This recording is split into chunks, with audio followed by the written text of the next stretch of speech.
Hey guys, welcome back. I hope you had a great week.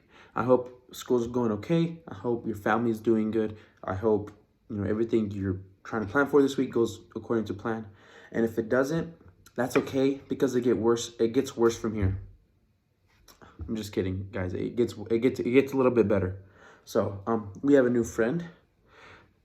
His name is Horsey. He'll be joining us just this video, hopefully in other videos maybe, but go ahead and say hi.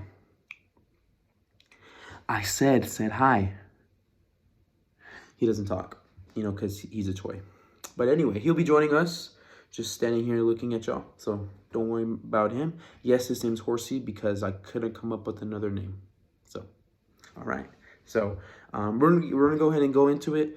I want to talk about the second reading in the gospel because I think there's something hidden, and there's something that we need to search for. And these two are definitely intertwining with each other. So we'll start in 1 Corinthians. Paul says, "For if I preach the gospel, that gives me no ground for boasting. For necessity is laid upon me. Woe to me if I do not preach the gospel. For if I do this of my own will, I have a reward. But if not of my own will, I am entrusted with a commission. What then is my reward? Just this, that in my preaching I may make the gospel free of charge, not making full use of my right in the gospel. For though I am free from all men, I have made myself a slave to all, that I might win the more. To the weak I become weak, that I might win the weak. I have become all things to all men, that I might by all means save some. I do it all for the sake of the gospel, that I may share in its blessings." So, I know what you're thinking. What does that even mean? What is Paul talking about? Well, hold on, wait. Let me read the gospel first, and then we'll talk about what Paul and Mark is saying. So, here you go. First Mark 29 through 39. And immediately he left the synagogue and entered the house of Simon and Andrew with James and John. Now Simon's mother-in-law lay sick with a fever, and immediately they took him of her. And he came and took her by the hand and lifted her up, and the fever left her, and she served them. That evening at sundown, they brought to him all who were sick or possessed with demons, and the whole city was gathered up together about the door. And he healed many who were sick with various diseases, and cast out many demons, and he would not permit the demons to speak, because they knew him. And in the morning, a great while before day, he rose and went out to a lonely place, and there he prayed. And Simon and those who were with him followed him. They found him and said to him, "Everyone is searching for you." And he said to them, "Let us go on to the next towns, that I may preach there also, for that is why I came out." And he went throughout all Galilee, preaching in their synagogues and casting out demons. So, those are the two things I wanted to focus on. And what is God trying to say? What's the purpose? And I think we can just try to figure this out together. So, I read chapter 9 of 1 Corinthians because what I read was I really get it. So in order for us to understand a certain, section of a reading, maybe we need to read the whole chapter to get a sense of what Paul, or what maybe Matthew, Mark, whoever, whatever they're saying, what's the context behind it, and maybe what can we get out of it. So when I was reading this, Paul describes, he puts his life accordingly to the gospel. In other words, he revolves his whole life around the gospel, and he prioritizes things that mean the utmost important to him around the gospel, and that's what he talks about throughout whole chapter 9. And I know this is not in the readings, but it's something that really stuck to my mind, and it's 1 Corinthians 9 verse 2. It says, "If to others I am not an apostle, at least I am to you. For you are the seal of my apostleship in the Lord." I think, and once I kept reading, I think what Paul does from chapters 19, or from verse 19 through 23. I'm going to read just a little bit because I know the reading part leaves a little bit out. But it says, "For though I am free from all men, I have made myself a slave to all, that I might win the more. To the Jews I become as a Jew in order to win Jews. To those under the law I become as one under the law, though not being myself under the law, that I might win those under the law. To those outside the law I become as one outside the law, not being without law toward God, but under the law of Christ, that I might win those outside the law." And he says, "To the weak I become weak." I think what Paul does is that he revolves his life around the gospel, but his purpose, and I think all of our purpose, is to lead others towards the gospel. And once everyone knows the gospel, then they lead themselves towards the Christ, and ultimately we help them go up to heaven. I believe that that's what we're called to do every single day of our life. Paul, he's the physical form of the gospel, and I think that's what all of us are made for. That yes, the gospel is good news. Yeah, it's written here, but I mean, what good does it do if we just read it and just disregard it later, But I think that's what Jesus was. He was the living gospel on earth. He was the living word.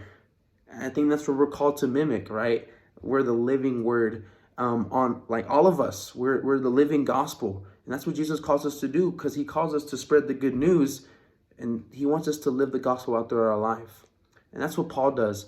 But Paul, what's interesting, Paul makes him becomes one of all men. And what I mean by that is that in order to get through someone, you must become one of them.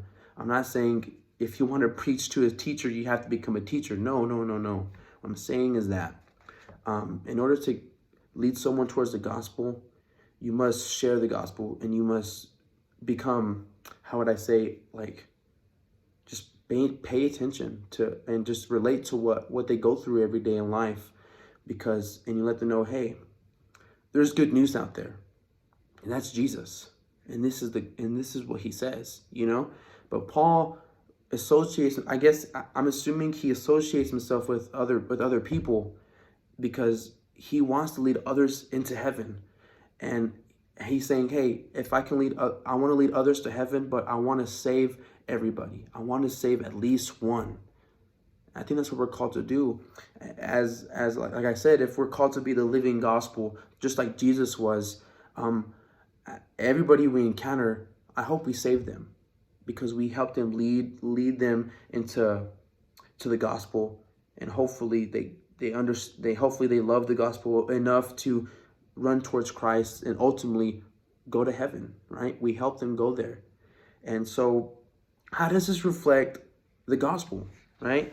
I think there's one phrase that stand out the most is when Simon, his disciples were following him, and they found him and said, "Everyone is searching for you. Everyone is searching for you." And he said to them, and Jesus said, "Let us go on to next towns and villages, and I may preach there also. For this is the purpose I have come." And I think that's pretty critical. Everyone is searching for you. I think we can kind of think that right now, even through this pandemic and through everything in our life, we're all lost. And we're looking for good news, right? Maybe think about the times before the vaccine, right? We were searching for good news because all we saw was bad news, right? The death toll, the hospitals racking up, everything, people dying. Where was the good news at? And a lot of people were searching for Christ because everyone's saying, where everyone is looking for you.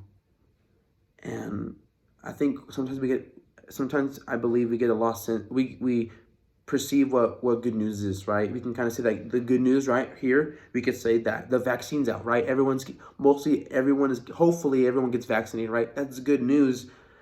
But that is not good news that will lead us to heaven, right? I think a lot, you can kind of maybe think about, like, right now, a lot of people around us are lost, and they're searching for happiness. They're searching for good news because what's going on in their life is everything but good news. But I believe that Jesus came down as a living gospel to be bearer of good news. He was the living gospel. And I think that that's what we're called to be. We're called to be good news. And what I mean by that is that we can turn someone's bad day into a beautiful day, thinking that, man, like I had a bad day. All I got was bad news, but you came around and you shared something that Jesus said, and it completely changed my perspective on things. And once we have that effect on somebody, we led them closer to Christ. We led them closer to heaven. And that's what his purpose was. That his purpose was to, die on the cross and to give up and to die for our sins and to die for us, even though he didn't even know us, but he knew us, but we didn't know him at the time. But his purpose was to preach the gospel. And he's asking for us to do the same, right? To be the living gospel. Now I'm not saying you have to memorize all the gospel, memorize everything. I'm not saying that. But I think what I'm saying is that I think mimic what Christ did, and that was one of the three biggest things was love each other, serve one another in love, and to be humble, and have humility. All these lessons that Jesus was, to be a good listener, to preach the gospel when someone was confused about it. Being Christ to others, and hopefully, and to their eyes, they're saying, man, when I think about you, I see Christ in you. And once we complete that, we're like, yes, mission accomplished. I led them towards Christ, and I led them towards heaven. And I think that's what Paul was saying, and I think that's what Jesus was saying. So the question is for you guys, how can you be the gospel towards others? Whether it's sharing, whether it's, giving advice to someone, it can be anything. But Jesus is good news, but we have to bring it out. We have to show everybody. We have to show it that there's good news in this book that we call the Bible, that was written 2,000 years ago. It's in here. And we just have to share it to people. I believe that's what we're called to do every single day of our life, is to be the gospel. I think that's my challenge for you guys, is, or maybe challenge for life, is to be the gospel, be the living gospel. And if it's going to be hard, I'm not going to lie to you, it's going to be hard, but I think at the end of the day, as long as you can say, man, I hope I led them towards Christ, and I hope I led them towards you, God. That's all I want. If I don't save all of them, I hope I at least saved one of them, So that's all I have for today. To recap, be the living gospel, and just like Paul was, revolve everything that's important to you, revolve it around the gospel, and be like Christ. That's what we're called to be every single day of our life. So that's the recap. Say goodbye to Horsey, guys. Horsey, say goodbye to them. Come on.